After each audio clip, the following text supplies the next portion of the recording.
이건 기술 이야기가 아닙니다. 무기를 위한 이야기도 아니죠. 문명이 어떤 선택을 해왔는가에 대한 질문입니다. 수백 년 동안 강대국들은 힘으로 지배했고 돈으로 밀어붙였는데요. 그 결과가 지금의 30조짜리 방어 실패였죠. 그런데 말입니다. 단 하나의 나라가 전혀 다른 길을 걸어왔다는 증거가 나왔습니다. 강의장은 발칵 뒤집혔고 패닉이라는 단어가 오갔습니다. 통제보다 조율, 압도보다 계산. 그래서 그 나라의 강함은 눈에 띄는 순간보다 버티는 시간에서 드러났습니다. 이제 역사가 질문합니다. 눈앞에 답이 있는데 아직도 과거의 공식을 붙잡으시겠습니까? 지금부터 그 놀라운 현장 속으로 들어가 보시죠. 미국에서 날아온 충격적인 이야기. 바로 시작합니다. 그리고 지금 어디에서 시청하고 계신지 댓글로 남겨주세요. 여러분의 이야기도 듣고 싶습니다. 그 전에 잠깐 1초 만에 누를 수 있는 좋아요 버튼을 꾹 눌러주시면 영상 제작에 큰 힘이 됩니다. 그럼 바로 사연 시작하겠습니다. 왕조가 무너질 때마다 왕가를 죽이는 것. 이건 역사의 당연한 패턴입니다. 중국, 일본은 물론이고 유럽도 그렇죠. 왕이 바뀌면 이전 왕가는 사라져야 한다는 것. 그건 누구도 의심하지 않는 상식이었어요. 그런데 말입니다. 단 하나의 나라가 그 상식 자체를 부정했어요. 안녕하세요. 제 이름은 클레어 베넷이라고 합니다. 콜린스 교수님의 강의에서 들은 이야기였죠. 그리고 그 이야기 하나가 이후 전체의 열쇠가 되었어요. 믿겨지십니까? 저는 하버드 대학교 국제정치학과 1학년 학생입니다. 사실 그날의 강의는 처음부터 특별하지 않았어요. 친구와 함께 남은 학점을 채우기 위해서 참석한 특강이었어요. 특강이란 평소 정규 수업이 아니라 외부 전문가나 교수님이 특별히 와서 진행하는 강의를 말하는 것입니다. 그날은 날씨도 평범했고 강의실도 평소와 다를 것 없이 조용했어요. 그리고 그 강의의 주제는 국제정치에서 힘이란 무엇인가였는데 솔직히 처음엔 그냥 듣고 흘려듣고 끝낼 생각이었습니다. 왜냐하면 학기 말이라는 것은 즉 이미 수업들이 거의 끝나가고 있었던 상황이었기 때문이었어요. 그리고 남은 학점 하나를 채우는 건 그냥 형식적인 것이었으며 별로 깊은 생각을 할 필요가 없었는데요. 콜린스 교수님은 평소에도 강의를 하셨던 분이었는데 이번엔 평소와 달라 보였습니다. 왜냐하면 평소에는 강의실에 들어오시면서 학생들과 가벼운 인사를 나누시는 분이었는데 그날은 그런 여유가 전혀 없었어요. 강의실에 들어오시면서 첫 말씀이라는 것이 오늘은 지금까지 배운 것을 정리하는 강의가 아니라 그 구조 자체를 새로 쓰는 강의입니다. 라는 내용이었는데 구조라는 말이 즉 기존에 우리가 당연하다고 알고 있었던 것들의 틀을 다시 세운다는 뜻이었습니다. 그 순간엔 그게 무엇을 의미하는지 제대로 파악하지 못했어요. 왜냐하면 강의에서 구조라는 단어를 듣는 건 종종 있는 일이었는데 그게 실제로 무엇을 바꾸는지는 강의가 본격적으로 시작되지 않아서 아직 알 수 없었기 때문이었습니다. 교수님이 첫 번째 슬라이드를 띄우셨어요. 화면에 떠오른 것은 숫자 하나였는데 45%라는 것이었습니다. 그리고 그 아래에는 한국이라는 두 글자만 적혀 있었어요. 왜 한국에 김 씨와 이 씨와 박 씨가 이렇게 많은가라는 질문이었는데 처음엔 이게 강의와 무관한 얘기인지 아니면 강의의 시작인지 전혀 파악이 안 되었습니다. 강의실 안에서도 그런 분위기가 느껴졌어요.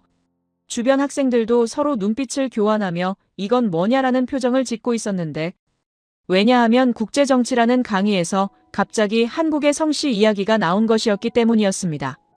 그리고 그것이 강의의 핵심과 어떻게 연결되는지는 아직 아무도 짐작하지 못하고 있었어요. 45%라는 숫자 자체가 충격적이었습니다. 왜냐하면 한 나라의 인구 중 3개의 성씨만으로 거의 절반이 된다는 것은 다른 나라에서는 거의 볼 수 없는 현상이기 때문이었어요. 예를 들어서 미국의 경우 가장 많은 성씨인 스미스라는 성이 차지하는 비율은 겨우 1% 정도입니다. 즉 스미스라는 성씨 하나로는 미국 전체의 100분의 1밖에가 아니었는데요. 중국도 왕씨가 가장 많지만 그것도 한 자릿수를 넘지 않는 것이었어요. 그런데 한국은 김이박 3성씨로 45%라는 것이었습니다. 즉 한국 사람 10명 중 거의 5명이 김씨이거나 이씨이거나 박씨라는 것이었어요. 그 숫자가 강의실에 떨어지면서 학생들 사이에서도 눈에 띄는 반응이 있었는데, 왜냐하면 그건 단순히 놀라운 숫자가 아니라 왜 그렇냐라는 질문을 곧 불러일으키는 것이었기 때문이었습니다.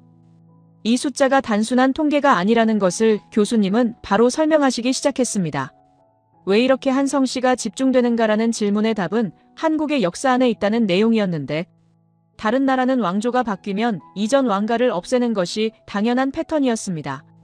왜냐하면 이전 왕가가 남아있으면 언제든지 다시 권력을 되찾을 수 있기 때문이었어요.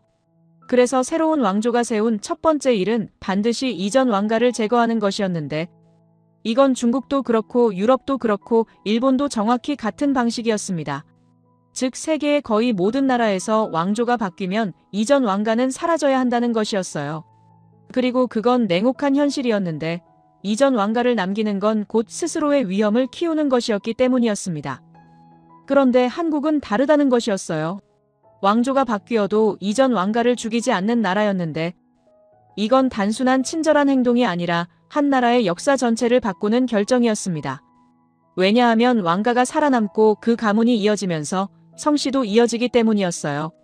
김씨는 가야 왕가에서 비롯된 성씨이며 신라가 가야를 멸망시켰더라도 그 왕가를 살려두었는데, 그래서 김씨가 지금까지 한국에서 가장 많은 성씨로 남아있는 거였습니다. 그리고 그 패턴이 한 번이 아니라 왕조가 바뀌는 마다 반복되었었는데요. 즉 한국의 왕조 전환은 단순히 우연이 아니라 의계적으로 이전 가문을 보존하는 방식이었습니다. 교수님은 이 이야기를 하면서 일본과의 비교를 직접 들어 설명하셨어요.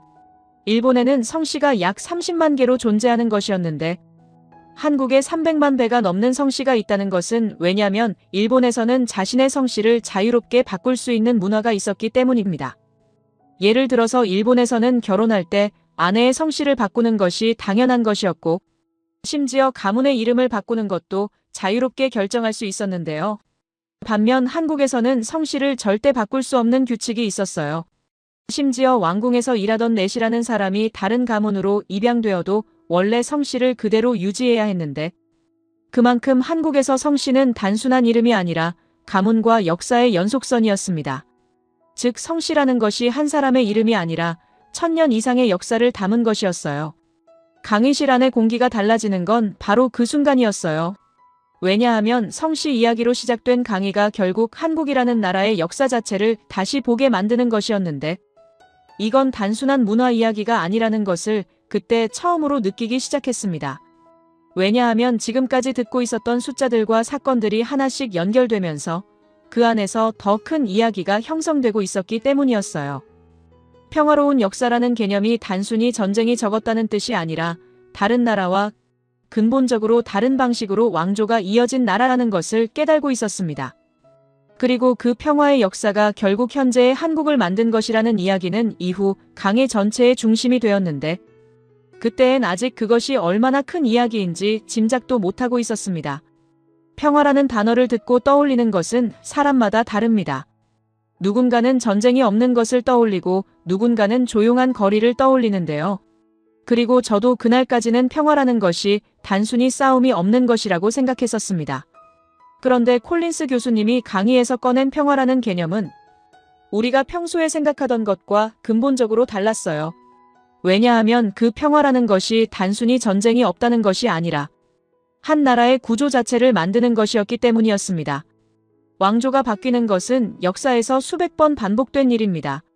중국에서는 새로운 왕조가 세운 첫 번째 일로서 이전 왕가를 남기지 않는 것이었고, 유럽에서도 왕좌를 빼앗은 자가 이전 왕자를 남기지 않는 것은 당연한 수순이었습니다. 왜냐하면 이전 왕가가 살아있는 순간 그건 언제나 다시 권력을 되찾을 씨앗이 되기 때문이었어요.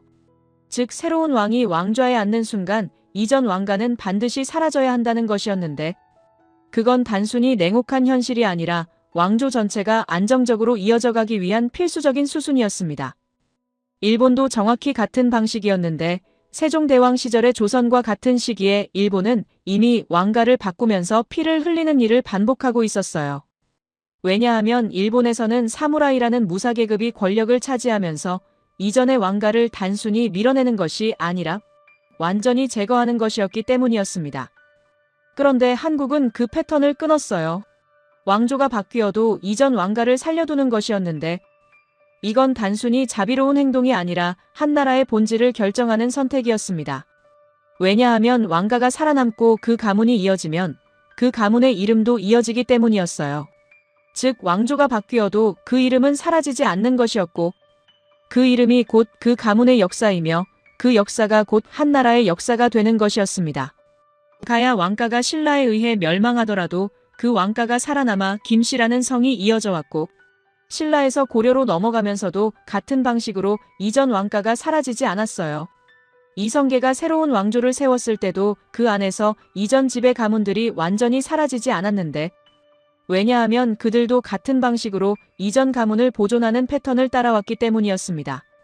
바로 이것이 김씨와 이씨와 박씨가 45%에 달하는 근본적인 이유였는데 이건 우연이 아니라 1000년 이상의 역사가 만든 구조였어요. 피터슨이라는 미국 출신 학자가 하버드에서 한국학을 50년 넘게 연구한 내용을 콜린스 교수님은 강의에 인용하셨어요. 피터슨 교수의 연구에 의하면 세계에서 왕조가 평화적으로 넘어가는 패턴을 이렇게 반복하여 온 나라는 한국이 유일하다는 것이었습니다. 즉 왕조가 바뀌는 것이 곧 피를 의미하는 것이 아닌 나라는 세계에서 단 하나밖에 없었는데요. 영국은 왕가를 둘러싼 싸움이 100년 이상의 전쟁으로 이어졌고 프랑스와 스페인도 수십 년씩 피를 흘리며 왕좌를 바꿔왔는데 그 안에서는 왕좌를 차지한 자가 곧 강한 자라는 것이었고 왕좌를 잃은 자는 곧 사라져야 한다는 것이었습니다. 한국의 왕조 가운데 어떤 것이든 그 길이와 안정은 다른 나라와 비교했을 때 압도적이었어요. 이건 단순히 한국이 평화를 원했다는 뜻이 아니라 평화를 구조로 만든 나라라는 의미였는데 즉 평화라는 것이 단순히 원하는 것이 아니라 스스로 만든 것이었기 때문이었습니다. 그리고 그 평화의 구조가 만든 것이 하나 있었어요. 교육이었는데 이건 단순한 학문에 대한 관심이 아니라 1000년 이상의 근본적인 패턴이었습니다. 왜냐하면 평화로운 왕조 전환이라는 것은 곧 지식을 가진 자가 권력을 가진다는 것을 의미하는 것이었기 때문이었어요. 고려시대부터 조선까지 한국에는 과거라는 제도가 있었어요. 과거라는 것은 즉 공부를 하여서 나라의 관직을 얻는 시험 제도를 말하는 것입니다. 이건 단순한 시험이 아니라 한 나라에서 누가 출세하는지를 결정하는 핵심적인 구조였어요. 왜냐하면 과거에 성공하면 양반이 되고 양반이 되면 나라의 중요한 자리에 오를 수 있었기 때문이었습니다. 즉 출세라는 것이 단순히 싸움을 잘하는 것이 아니라 공부를 잘하는 것이었는데 그 공부라는 것이 한 나라의 구조 자체를 만드는 것이었어요. 다른 나라와 비교하면 그 차이가 더 선명하게 보입니다. 일본에서는 출세하려면 싸움을 잘해야 하는 것이었고 사무라이라는 무사계급이 곧 권력이었어요. 즉 일본에서는 칼이 강한 자가 나라를 운영하는 것이었는데 중국에서는 과거 제도가 있었지만 잡과라는 것이라는 분야, 즉 의학이나 회계나 과학 같은 다양한 영역의 시험은 다른 나라에서는 존재하지 않았습니다. 한국은 문과뿐만 아니라 무과와 잡과까지 있었어요. 무과는 군사적인 능력을 평가하는 시험이고 잡과는 실용적인 지식을 평가하는 시험이었는데 즉 한국에서는 공부하는 분야가 단순히 하나가 아니라 여러 방향으로 넓어져 있었습니다. 이순신 장군도 바로 그 무과를 통해 군장교로 출세한 사람이었는데 그 장군도 칼로 출세한 것이 아니라 시험을 통해 그 자리에 오른 것이었어요. 붓이 칼보다 강하다라는 표현이 있는데 이건 단순한 말이 아니라 한국의 역사 안에서 실제로 일어난 것을 담은 문장이었습니다. 왜냐하면 한국에서는 전쟁을 잘하는 사람보다 공부를 잘하는 사람이 출세했기 때문이었어요.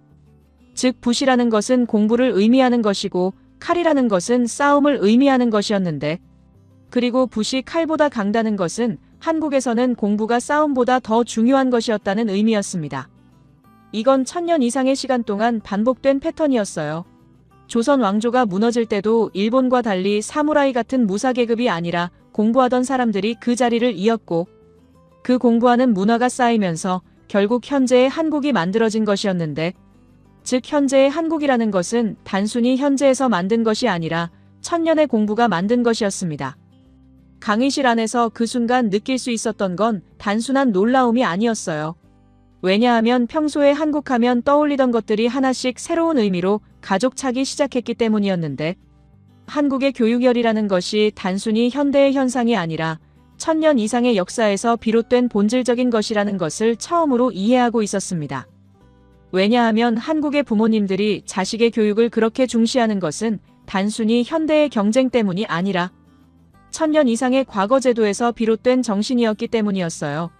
즉 공부하면 나라의 중요한 자리에 오를 수 있다는 것이 1000년 동안 반복되면서 그 정신이 현재까지 남은 것이었습니다. 콜린스 교수님은 잠시 강의를 멈추시고 강의실을 둘러보셨어요. 학생들의 표정들이 하나씩 변하고 있었는데 왜냐하면 지금까지 듣고 있었던 성씨 이야기가 결국 교육이라는 것과 연결되면서 한국이라는 나라가 단순한 문화로만 볼 수 있는 것이 아니라는 것을 하나씩 깨달고 있었기 때문이었습니다. 그리고 평화의 역사가 만든 것은 단순한 문화가 아니라 기술과 산업의 토대였다는 내용으로 다음 말씀을 시작하셨는데 그 순간 강의실 안의 공기가 다시 한번 달라졌습니다. 왜냐하면 그 말은 지금까지 듣고 있었던 역사 이야기가 결국 현재와 연결되어 가는 것이라는 뜻이었기 때문이었어요. 1000년이라는 시간이 만드는 것. 그건 단순히 역사책 안의 이야기가 아니었습니다. 콜린스 교수님은 강의실의 분위기가 바뀌는 순간을 잡아 다음 슬라이드를 띄우셨어요. 그리고 그 화면에 떠오른 것은 지금까지 듣고 있었던 역사 이야기와는 완전히 달라진 것이었습니다. 현재라는 것이었어요. 왜냐하면 지금까지 듣고 있었던 김이박 이야기와 평화의 역사와 교육열이라는 것들이 결국 현재라는 것과 어떻게 연결되는지가 강의의 진짜 핵심이었기 때문이었습니다. 방공이라는 단어를 처음 듣는 분들이라면 잠시 설명을 드리겠습니다. 방공이란 즉 하늘에서 날아오는 위험한 것들을 막는 기술과 무기를 총칭하는 말입니다. 예를 들어서 적군이 미사일이나 폭탄을 날려보내면 우리가 그것을 공중에서 잡아 떨어뜨리는 것이 바로 방공이라는 것이에요. 이건 단순히 무기 하나의 문제가 아니라 한 나라가 자신을 지키는 방식의 본질이었는데, 즉 방공이라는 것은 한 나라의 존재 자체를 지키는 것이었습니다. 강의실 안에서도 그 단어의 무게가 느껴졌어요. 드론이라는 말도 잠깐 짚어보겠습니다. 드론은 즉 사람이 타지 않고 원격으로 조종하거나 스스로 날아가는 작은 비행기를 말하는 것이에요. 크기로 보면 약간의 차이는 있지만 대부분의 드론은 양팔을 펼친 정도의 크기이며 그 안에 카메라와 작은 폭탄이라는 것이 들어가 있는 것입니다. 최근 전장에서 이 드론이 단순한 감시 도구가 아니라 직접 폭탄을 실어서 목표에 떨어뜨리는 무기로 변하고 있었는데, 문제는 이 드론의 가격이 놀랍게도 굉장히 저렴하다는 것이었습니다. 왜냐하면 현재의 기술로는 드론을 만드는 것이 단순히 작은 비행기를 조립하는 것 정도의 비용이었기 때문이었어요. 콜린스 교수님은 그 문제를 설명하시기 시작하셨어요.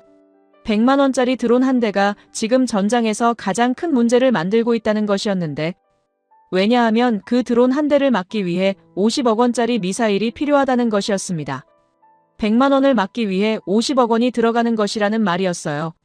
이건 단순히 비용의 문제가 아니라 전쟁 자체의 공식이 뒤집어지는 것이었는데, 왜냐하면 전쟁이라는 것은 지금까지 강한 쪽이 약한 쪽을 이기는 것이었는데, 그런데 지금은 약한 쪽이 강한 쪽을 가난해지게 만드는 것이었기 때문이었습니다.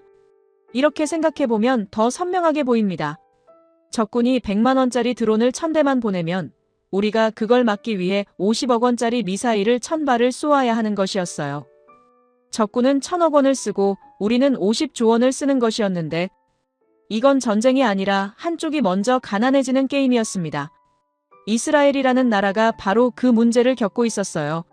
이스라엘은 아이언돔이라는 방공 시스템을 만들어 세계에서 가장 강한 하늘의 방패라는 평가를 받고 있었는데, 아이언돔이라는 것은 즉 하늘에서 날아오는 미사일과 포탄을 공중에서 잡아 떨어뜨리는 시스템을 말하는 것입니다.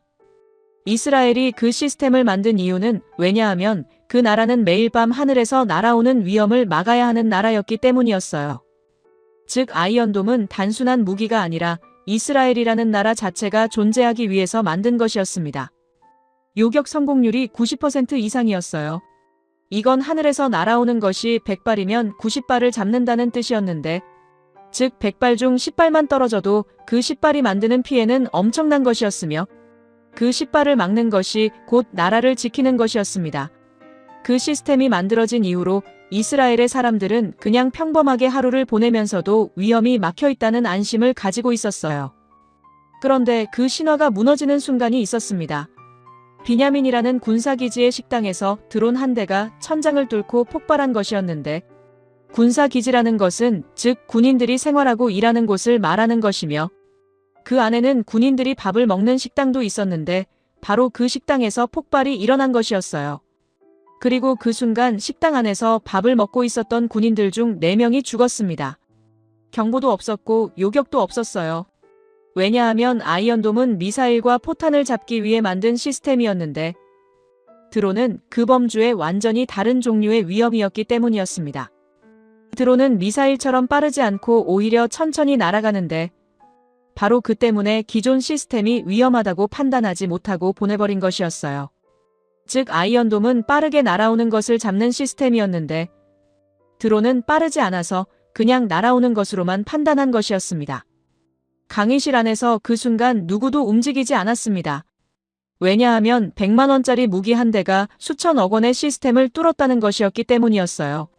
즉 세계에서 가장 완벽하다는 방공 시스템이 단 하나의 작은 드론에 의해 무력해진 것이었는데, 그 충격은 단순히 이스라엘의 문제가 아니라 전 세계 방공 개념 자체를 흔드는 것이었습니다.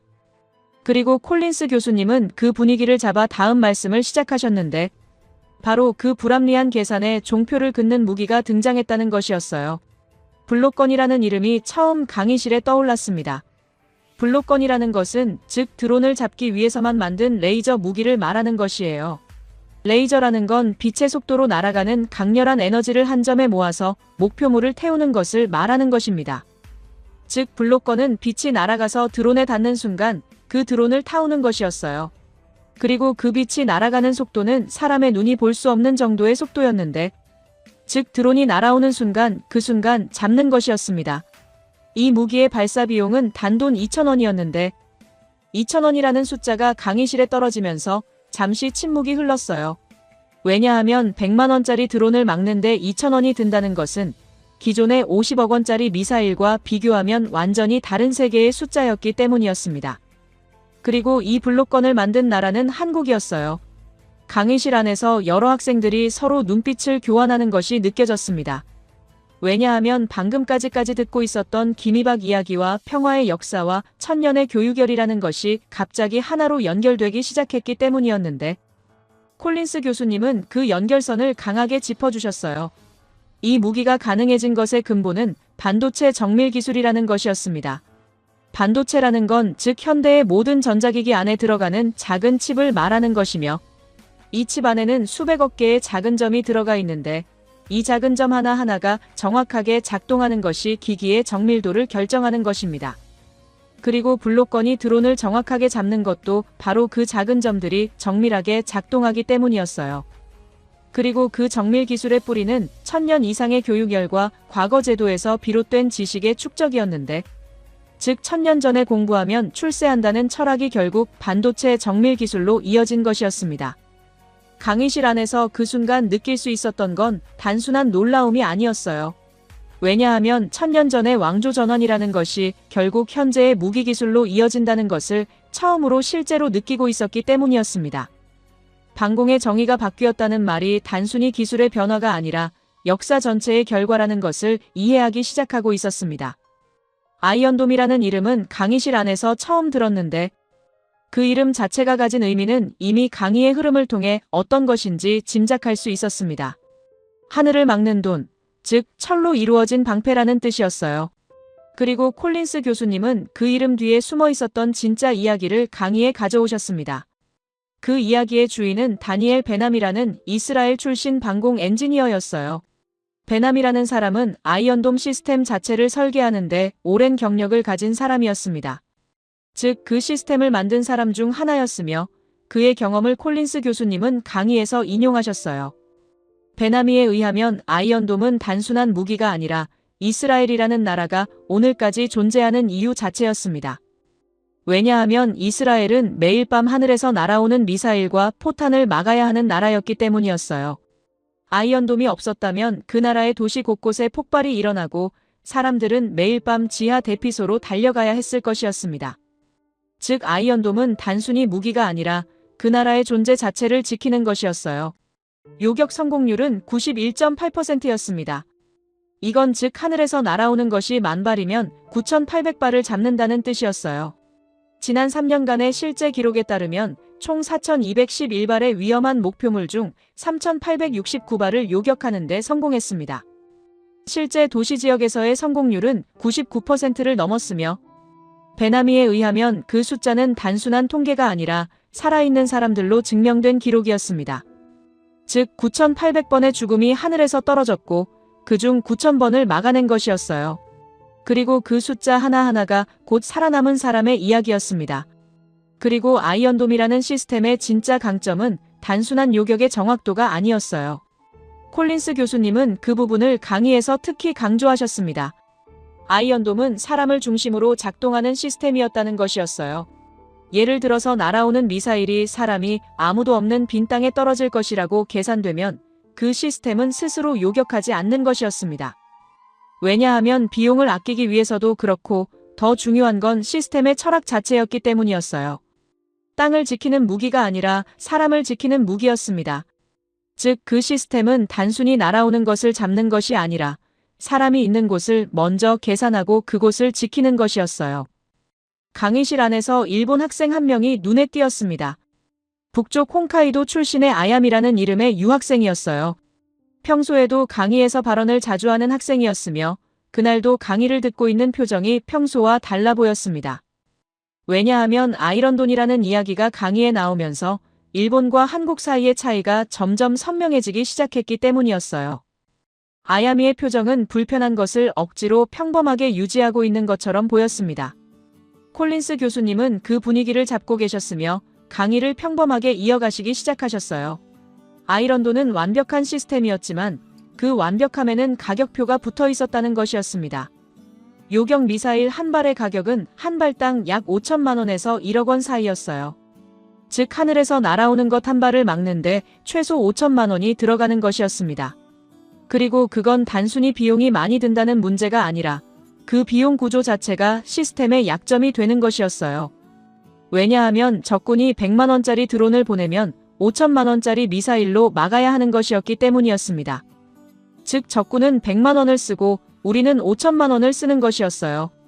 그리고 그때 비냐민 사건이라는 것이 강의에 등장하였습니다. 비냐민이라는 곳은 이스라엘의 군사기지였어요. 군사기지라는 것은 즉 군인들이 생활하고 근무하는 곳을 말하는 것이며 그 안에는 군인들이 밥을 먹는 식당도 있었습니다. 그리고 바로 그 식당에 드론 한 대가 날아와 폭발한 것이었어요. 가격은 약 100만 원 정도의 무기였습니다. 그리고 그 폭발로 인해 밥을 먹고 있었던 군인 4명이 죽었으며 부상자는 60명을 넘었어요. 경보도 없었고 아이런돈 역시 단 한 발도 요격하지 못했습니다. 왜냐하면 아이런돈은 미사일과 포탄을 잡는 시스템이었으며 드론은 완전히 다른 종류의 위험이었기 때문이었어요. 즉 아이런돈은 빠르게 날아오는 것을 잡는 것이었고 드론은 천천히 날아오는 것이었습니다. 그 차이가 곧 시스템의 약점이 되었어요. 강의실 안에서 그 순간 아야미의 표정이 다시 한번 변하는 것이 느껴졌습니다.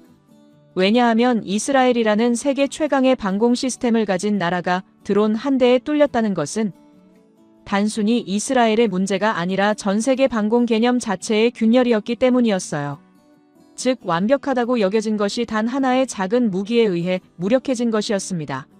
그리고 한국의 블록건이라는 것이 바로 그 균열에 답을 주는 무기라는 것은 강의실 안에서 아직 아무도 직접 말하지 않았지만 이미 그 방향으로 흘러가고 있었어요. 아야미는 그 흐름을 느끼고 있는 것 같았습니다. 왜냐하면 아야미의 눈빛이 강의실 안의 학생들과 달라져 있었기 때문이었어요.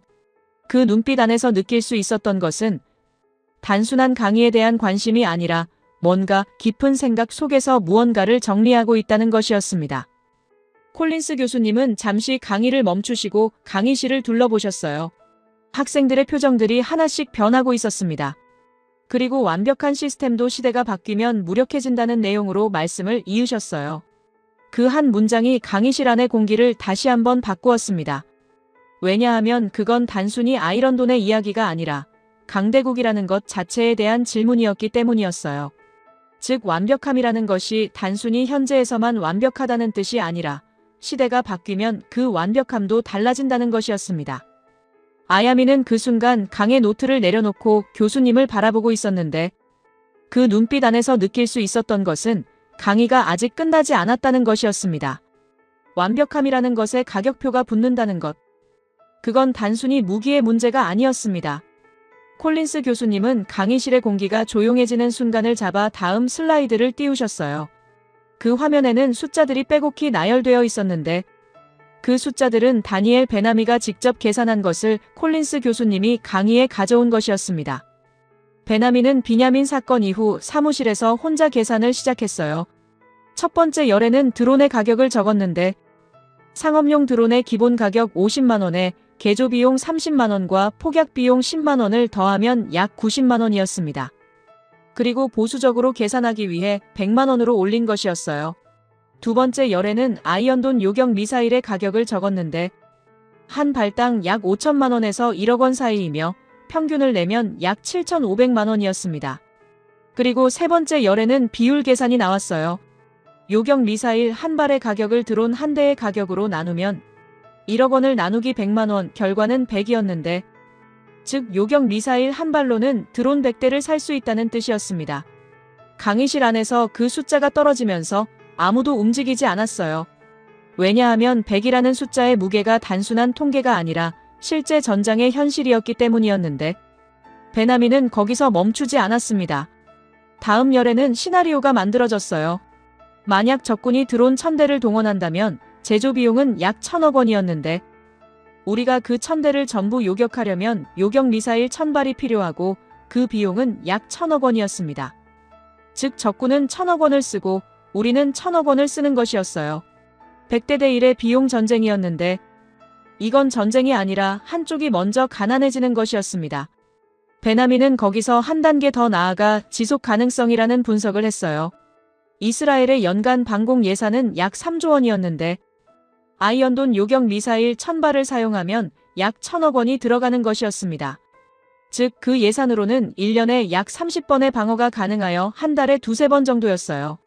그런데 만약 적군이 드론 공격을 매일 한다면 1년이면 약 3조 원 이상이 필요한 것이었는데 그건 이미 이스라엘의 방공 예산 전체를 초과하는 숫자였습니다. 콜린스 교수님은 그 숫자들을 강의실에 떠올리면서 한 문장을 던지셨어요. 이건 방어가 아니라 파산으로 가는 길이라는 것이었는데 파산이라는 말은 즉 돈이 다 떨어져서 더 이상 방어를 할 수 없는 상황을 말하는 것입니다. 강의실 안에서 그 단어가 떨어지면서 클레어 귀에는 단순한 숫자 이야기가 아니라는 것이 깊이 남았어요. 왜냐하면 아무리 완벽한 시스템이라도 그 시스템을 유지하는 비용이 감당할 수 없게 되면 그건 더 이상 방패가 아니라 부담이 된다는 것이었기 때문이었는데 아야미도 그 순간 강의 노트에서 눈을 들어 화면을 바라보고 있었습니다. 그리고 그때 베나미의 계산에서 가장 날카로운 부분이 나왔어요. 심리적 비용이라는 것이었는데 드론 공격이 성공할 때마다 한 나라의 사람들은 불안해지고 그 불안은 관광객이 줄어드는 것으로 이어지며 외국의 투자도 감소하고 결국 인구가 그 나라를 떠나기 시작한다는 것이었습니다. 이런 비용은 숫자로 계산할 수 없지만 실제로 나라 전체를 흔드는 것이었어요. 즉 드론 전쟁은 단순히 군사적인 문제가 아니라 한 나라의 존재 자체를 위협하는 것이었는데 클레어는 그 순간 강의실 안의 학생들의 표정을 하나씩 바라보며 이 이야기가 단순히 이스라엘의 문제에서 끝나지 않는다는 것을 느끼고 있었습니다. 베나미는 그 모든 계산을 끝내고 마지막 결론 한 문장을 남겼어요. 현재 방공 체계는 지속 가능하지 않는다는 것이었는데 그 문장을 타자로 치는 손이 떨렸다고 베나미는 기억했습니다. 왜냐하면 그건 자신이 10년 넘게 믿고 만들어온 시스템을 부정하는 문장이었기 때문이었어요. 강의실 안에서 그 순간 클레어는 깊은 생각 속에 빠져 있었습니다. 왜냐하면 지금까지 듣고 있었던 이야기들이 하나씩 연결되면서 전쟁이라는 개념 자체가 달라져 가고 있었기 때문이었어요. 강대국이 강대국이라는 이유는 군사력이었고 그 군사력이 전쟁을 이기는 것이라고 배웠는데 그런데 지금 듣고 있는 이야기는 군사력 자체가 오히려 약점이 될 수 있다는 것이었습니다. 아야미는 그 순간 자신의 강의 노트를 바라보고 있었는데 적어둔 숫자들이 줄어들고 있는 듯한 느낌이었어요. 콜린스 교수님은 잠시 강의를 멈추시고 강의실을 둘러보셨습니다. 그리고 이야기를 다시 시작하시기 전에 한 가지 더 말씀을 하시기 시작하셨어요.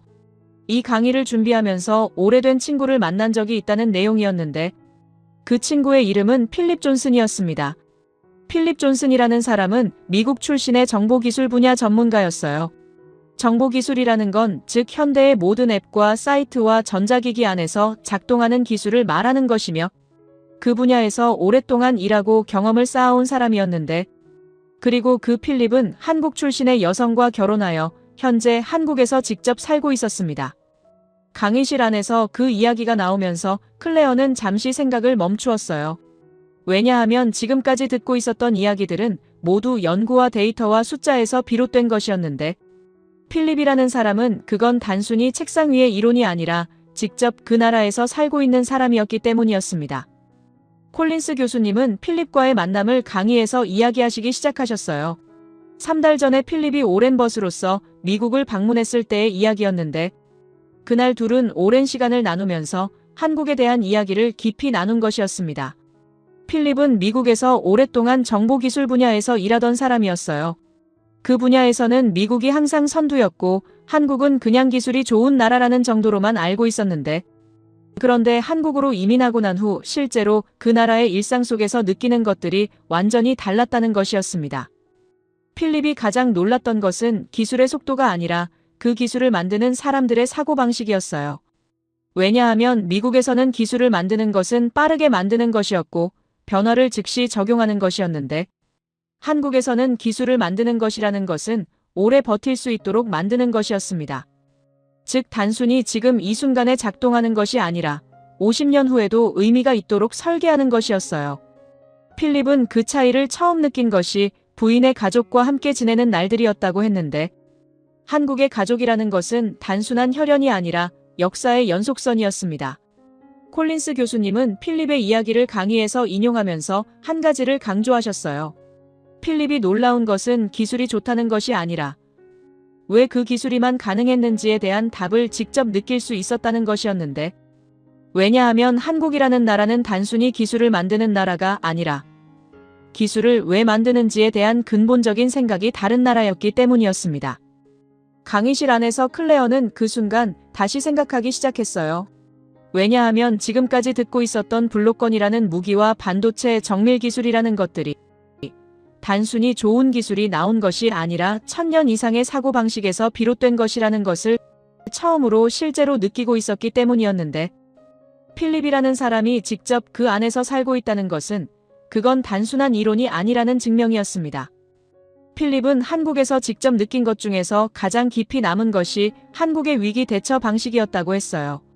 왜냐하면 미국에서는 위기가 오면 즉시 대응하는 것이었고 그리고 그 대응이 끝나면 다시 평범한 일상으로 돌아가는 것이었는데 한국은 위기가 오면 그 위기를 기회로 바꾸는 것이었습니다. 예를 들어서 1999년에 한국이 경제 위기를 맞았을 때 다른 나라들은 그냥 위기를 넘기는 것이었어요.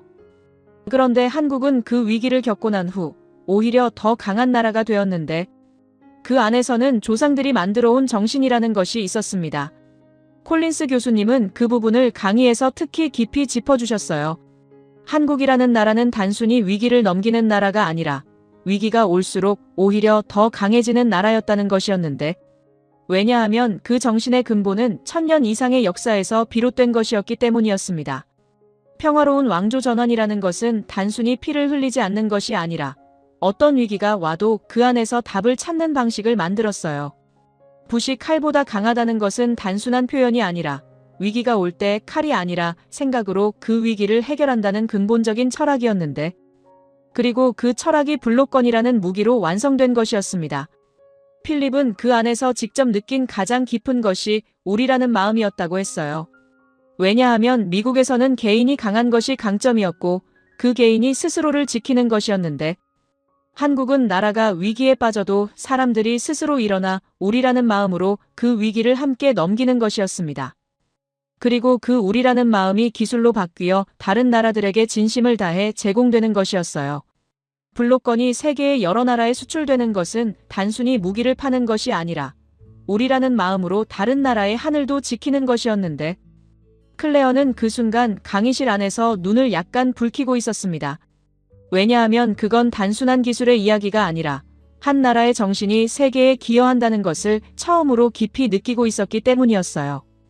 아야미는 그 순간 강의 노트를 내려놓고 교수님을 바라보고 있었는데 그 눈빛 안에서 느낄 수 있었던 것은 지금까지 일본이 항상 앞서왔다고 생각했던 것이 하나씩 흔들리고 있다는 것이었습니다. 왜냐하면 기술의 속도가 아니라 기술의 철학이라는 것이 진짜 강점이었으며 그 철학의 근본은 1000년 이상의 평화와 교육과 우리라는 정신에서 비롯된 것이었기 때문이었어요.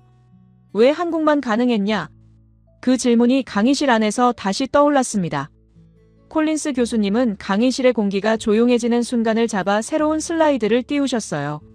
그 화면에는 지금까지 듣고 있었던 이야기들이 하나의 선으로 연결되어 있었는데 그 선의 시작은 기미박이라는 세 글자였고 그 선의 끝은 블록건이라는 두 글자였습니다. 지금까지 듣고 있었던 기미박 이야기는 단순한 성씨의 이야기가 아니었어요. 그건 한 나라가 왕조가 바뀌어도 피를 흘리지 않는 방식을 만들었다는 것이었는데 그리고 그 평화의 방식이 1000년 이상의 시간을 거쳐 교육열이라는 것으로 이어졌고 그 교육열이 과거제도라는 구조로 만들어졌으며 결국 붓이 칼보다 강하다는 철학이 한 나라의 본질이 되었다는 것이었습니다. 그런데 그 본질이 현재에서 만든 것이라는 것을 강의실 안에서 처음으로 깊이 느끼고 있었어요. 콜린스 교수님은 그 연결선을 하나씩 짚어주시기 시작하셨는데 먼저 반도체 정밀 기술이라는 것을 다시 짚어주셨어요. 반도체라는 것은 앞서도 잠깐 언급되었는데 이번엔 더 깊이 설명하셨습니다. 반도체라는 것은 즉 현대의 모든 전자기기 안에 들어가는 작은 칩을 말하는 것이며 이 칩 안에는 수백억 개의 작은 점이 들어가 있는데 그 작은 점 하나하나가 정확하게 작동하는 것이 기기의 정밀도를 결정하는 것입니다. 예를 들어서 스마트폰 안의 카메라가 정확하게 사진을 찍는 것도 그리고 블록건이 드론을 정확하게 잡는 것도 모두 그 작은 점들이 얼마나 정밀하게 작동하는지에 달린 것이었어요. 그리고 그 정밀도가 높아지는 것의 근본은 무엇인가라는 질문에 대한 답이 바로 1000년의 교육열이었는데 왜냐하면 정밀 기술은 단순히 기계를 잘 만드는 것이 아니라 수십 년간 그 기술을 연구하고 발전시키는 사람들이 만드는 것이었기 때문이었습니다. 그리고 그 사람들이 만드는 것의 근본은 공부하면 출세한다는 1000년의 철학에서 비롯된 것이었어요. 콜린스 교수님은 그 부분을 강의에서 특히 깊이 짚어주셨는데 지금 세계에서 반도체 정밀 기술을 가장 앞서는 나라는 미국과 일본과 한국이었습니다. 그런데 그 안에서 눈이 떠오르는 것은 한국이었어요. 왜냐하면 미국은 개인의 능력에 의존하는 방식이었으며 일본은 기존의 기술을 유지하는 방식이었는데 한국은 그 기술을 스스로 새로 만드는 방식이었기 때문이었습니다. 그리고 그 새로 만드는 방식의 근본은 단순히 연구비가 많다는 것이 아니라 그 연구를 하는 사람들의 사고방식 자체가 다른 것이었어요. 아시아에서의 변화도 강의실에서 이야기가 나왔는데 콜린스 교수님은 지금 아시아의 중심이 중국과 일본에서 점차 한국의 영역으로 바뀌고 있다는 것을 강조하셨어요. 왜냐하면 중국과 일본은 기술에서 앞서왔던 나라들이었는데 그런데 지금 세계의 여러 나라들이 새로운 파트너를 찾을 때 유럽보다 오히려 한국을 선호하는 경우가 점점 늘어나고 있었습니다. 그 이유는 단순히 기술이 좋다는 것이 아니라 신뢰할 수 있다는 것이었어요. 왜냐하면 납기라는 것, 즉 약속한 시간 안에 제품을 공급하는 것과 품질이라는 것, 즉 제품의 수준이 일정하게 유지되는 것이 한국은 일관하게 지켜지었기 때문이었는데 그 일관성은 단순히 현대의 기업 문화가 아니라 1000년 이상의 역사에서 비롯된 것이었습니다. 강의실 안에서 아야미의 표정이 다시 한번 변하는 것이 느껴졌어요. 왜냐하면 지금까지 일본이 아시아의 중심이라는 것은 아야미에게 당연한 상식이었는데 그런데 지금 듣고 있는 이야기는 그 상식 자체가 이미 달라져가고 있다는 것이었기 때문이었습니다. 아야미는 강의 노트에 무언가를 적고 있었어요. 그리고 그 표정 안에서 느낄 수 있었던 것은 불편함이 아니라 오히려 깊은 생각 속에 빠져가고 있다는 것이었는데 왜냐하면 아야미 역시 정보기술 분야에 관심이 있는 학생이었기 때문이었습니다. 콜린스 교수님은 그 분위기를 잡고 계셨으며 강의를 다시 깊은 방향으로 이어가시기 시작하셨어요. 블록건이라는 무기가 가능해진 것의 근본을 다시 짚어주셨는데 블록건 안에서는 여러 개의 레이저가 한 점에 모이는 기술이 사용되었습니다. 이건 즉 작은 빛이 여러 개를 동시에 한 곳에 집중시키는 것을 말하는 것이며 그 정밀도가 높을수록 드론을 더 빠르게 잡을 수 있는 것이었어요. 그리고 그 정밀도를 만드는 것이 바로 반도체 기술이었는데, 밀리초라는 것은 즉 1초의 1000분의 1이라는 아주 짧은 시간을 말하는 것이며, 그 밀리초 단위로 각 레이저의 방향을 조정하는 것이 가능해진 것은 한국의 반도체 정밀 기술에서 비롯된 것이었습니다. 콜린스 교수님은 그 기술의 근본을 다시 한번 짚어주셨어요. 왜냐하면 그 정밀 기술은 단순히 현재에서 만든 것이 아니라 천년의 교육열과 과거 제도에서 비롯된 지식의 축적이었기 때문이었는데, 왜 한국만 가능했냐라는 질문의 답은 결국 하나였습니다. 완벽을 추구하는 것이 아니라 오래 버틸 수 있도록 만드는 것이었어요. 왜냐하면 한국은 왜 완벽할까가 아니라 왜 오래 버틸까라는 질문을 먼저 했기 때문이었는데, 그 질문이 블록건이라는 무기로 완성된 것이었습니다. 그리고 그 순간 콜린스 교수님은 마지막 슬라이드를 띄우셨어요. 화면에는 한 문장만 떠 있었는데, 한국 하늘을 지배하지 않고 관리한 문명이라는 것이었습니다. 지배라는 것은 즉 힘으로 압도하는 것을 말하는 것이며, 관리라는 것은 즉 계산으로 지속하는 것을 말하는 것이었어요. 한국은 힘을 자랑한 나라가 아니라 계산을 완성한 나라였는데, 그 계산의 근본은 1000년 이상의 평화와 교육과 우리라는 정신에서 비롯된 것이었습니다. 클레어는 그 문장을 바라보며 깊은 생각 속에 빠져 있었어요. 왜냐하면 지금까지 중간 규모국이라는 것은 즉 강대국보다 작고 약한 나라라는 뜻이었는데, 그런데 지금 듣고 있는 이야기는 그 중간 규모국이라는 개념 자체가 이미 달라져 가고 있다는 것이었기 때문이었습니다. 한국은 단순히 작은 나라가 아니라 강대국들이 찾고 있는 답을 이미 완성한 나라였어요. 그리고 그 답은 군사력이나 경제 규모에서 비롯된 것이 아니라 1000년의 역사와 철학에서 비롯된 것이었는데, 클레어는 강의실 안에서 그 순간 깊은 확신이 차오르고 있었습니다. 아야미도 그 순간 강의 노트를 내려놓고 화면을 바라보고 있었어요.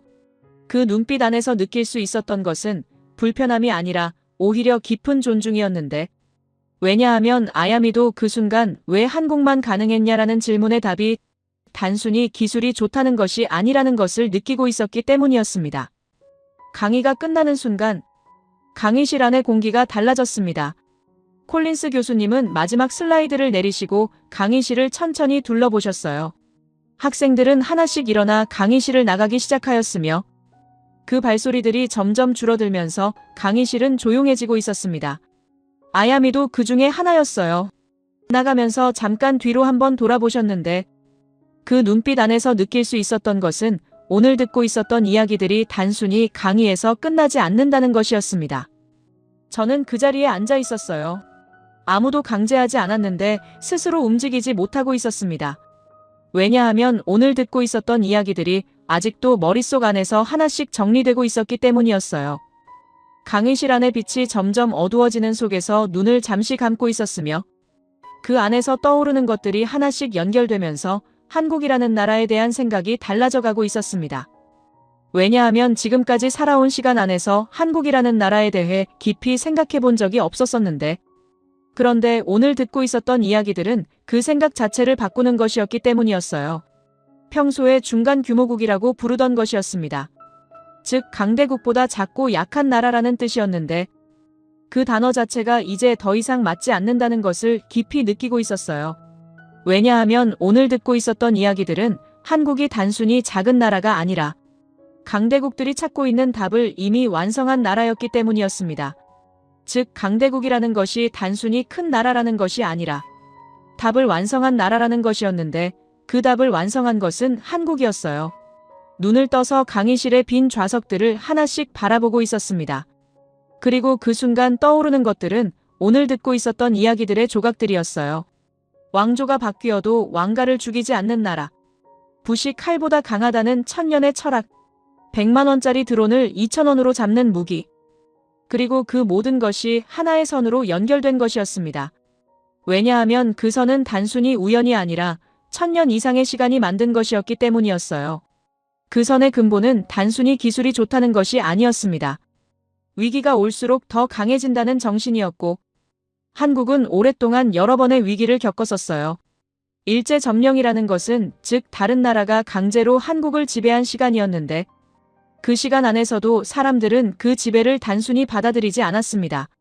스스로 일어나서 우리라는 마음으로 그 위기를 넘기는 것이었어요. 그리고 그 위기마다 사람들은 우리라는 마음으로 일어나 그 위기를 넘겼었습니다. 조상들이 남긴 그 정신이 현재의 기술로 바뀌면서 세계에 기여한 것이었으며, 저는 그 순간 그 정신이라는 것이 얼마나 깊은 것인지를 처음으로 깊이 느끼고 있었어요. 왜냐하면 미국에서 살아온 저에게 우리라는 마음은 단순히 사회적인 개념이었었습니다. 개인이 먼저이고 그 개인들이 모여서 나라를 이루는 것이었는데, 그런데 한국은 그 반대였어요. 나라가 위기에 빠지면 사람들이 스스로 일어나서 우리라는 마음으로 그 위기를 함께 넘기는 것이었는데, 그 우리라는 마음이 단순히 현대의 것이 아니라 1000년 이상의 역사에서 비롯된 것이었습니다. 왜냐하면 왕조가 바뀌어도 왕가를 죽이지 않는 것이라는 것은 그 나라의 사람들이 서로를 보존하는 마음이었기 때문이었어요. 그리고 그 우리라는 마음이 기술로 바뀌면서 다른 나라에게도 진심을 다해주는 것이었는데, 그건 단순한 기술의 수출이 아니라 정신의 공유였습니다. 그 깊은 생각 안에서 한 가지를 깨달고 있었어요. 강대국이라는 것과 진짜 강한 나라라는 것이 다를 수 있다는 것이었는데, 군사력이라는 것과 경제 규모라는 것만이 강함의 기준이 아니라 얼마나 깊이 생각하고 얼마나 오래 버티는지가 진짜 강함이라는 것을 깨달고 있었습니다. 2000원으로 드론을 잡는 것은 단순한 기술이 아니라 1000년의 생각이 만든 것이었고, 그 1000년의 생각은 우리라는 정신에서 비롯된 것이었어요. 강대국은 힘으로 세상을 바꾸는 것이라고 배웠었는데, 그런데 오늘 듣고 있었던 이야기는 생각으로 세상을 바꾸는 것이라는 것이었습니다. 그리고 그 생각의 깊이가 곧 진짜 강함이라는 것을 깊이 느끼고 있었어요. 잠시 눈을 감고 있었습니다. 그리고 그 안에서 떠오르는 것은 단순히 오늘 듣고 있었던 숫자들과 사건들이 아니었어요. 그 뒤에 숨어 있었던 정신이었는데, 위기가 올수록 더 강해진다는 것이었고, 그 강함이 다른 나라에게도 진심을 다해주는 것이었습니다. 그리고 그 진심의 근본은 1000년 이상의 역사에서 비롯된 것이었어요. 사람이 만드는 것이 아니라 시간이 만드는 것이었는데, 그 시간의 깊이가 곧 그 나라의 깊이였습니다. 왜냐하면 기술이라는 것은 단순히 현재에서 만든 것이 아니라 그 나라의 역사와 정신이 축적되면서 만든 것이었기 때문이었어요. 그 깊은 생각 안에서 세 가지를 떠올리고 있었습니다. 먼저 한국이라는 나라에 대한 것이었어요.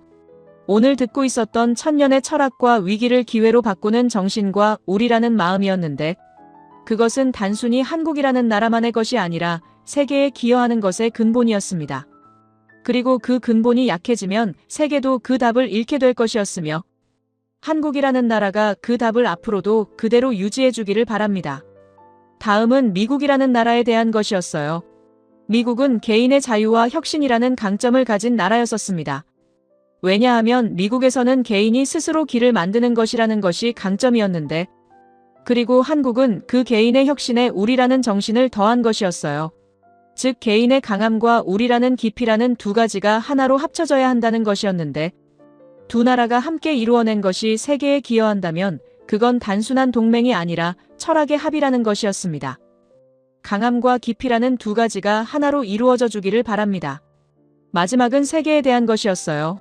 드론 전쟁이라는 것이 단순히 한 나라의 문제가 아니라 세계 전체의 문제였었습니다.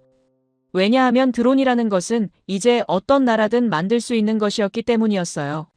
그리고 그 문제에 대한 답이 단순히 무기에서 비롯된 것이 아니라 사고방식에서 비롯된 것이었는데, 지배하는 것이 아니라 관리하는 것이라는 철학이 세계 전체에서 함께 공유되어 주기를 바랍니다.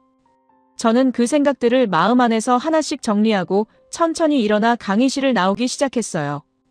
강의실의 마지막 빛이 등 뒤로 사라져가는 속에서 발걸음이 천천히 이어져 가고 있었습니다. 왜냐하면 오늘 들어온 강의실과 나가는 강의실은 완전히 달라진 곳이었기 때문이었어요. 그리고 그 변화의 근본은 단순히 강의 하나에서 비롯된 것이 아니라 1000년의 이야기와 그 안에 숨어 있었던 정신에서 비롯된 것이었습니다.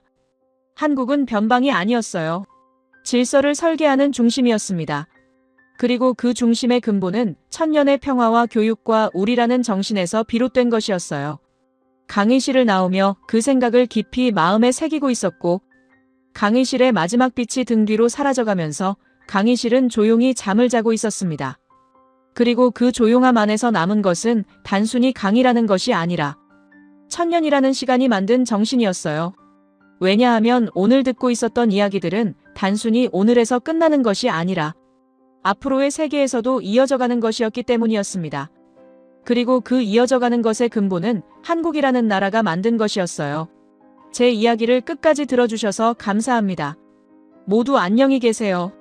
오늘의 사연 어떻게 들으셨나요?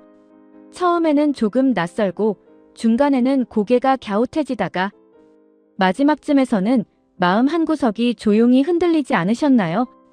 이 이야기가 특별한 이유는 누군가의 성공담이어서도 대단한 기술 하나를 자랑해서도 아닌 것 같습니다. 오히려 우리가 너무 당연하게 믿어왔던 기준들, 힘이란 무엇인지, 강한 나라란 어떤 모습인지, 그 질문을 다시 꺼내보게 만들었기 때문이겠지요.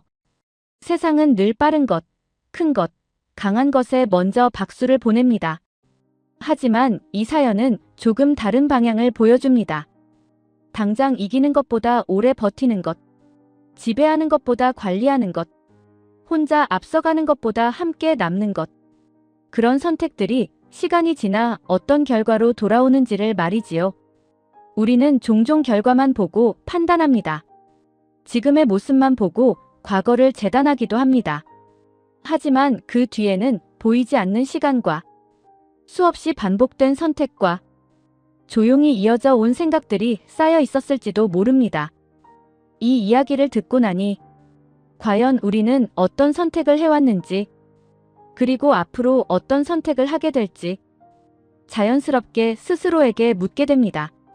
정답은 하나가 아닐지도 모르고 아직 끝나지 않은 이야기일지도 모르겠습니다. 이 사연이 여러분께도 그런 질문 하나쯤은 남겼기를 바라면서 여러분의 생각을 아래 댓글에 남겨주세요. 그리고 감동적인 사연을 주변 사람들과 공유하고 함께 이야기 나눠보세요. 마지막으로 1초밖에 걸리지 않는 구독과 좋아요, 알림 설정은 영상 제작에 큰 힘이 됩니다. 지금까지 감동을 담아 여러분께 진심을 전하는 감동담기였습니다. 오늘 하루도 행복한 하루 보내세요.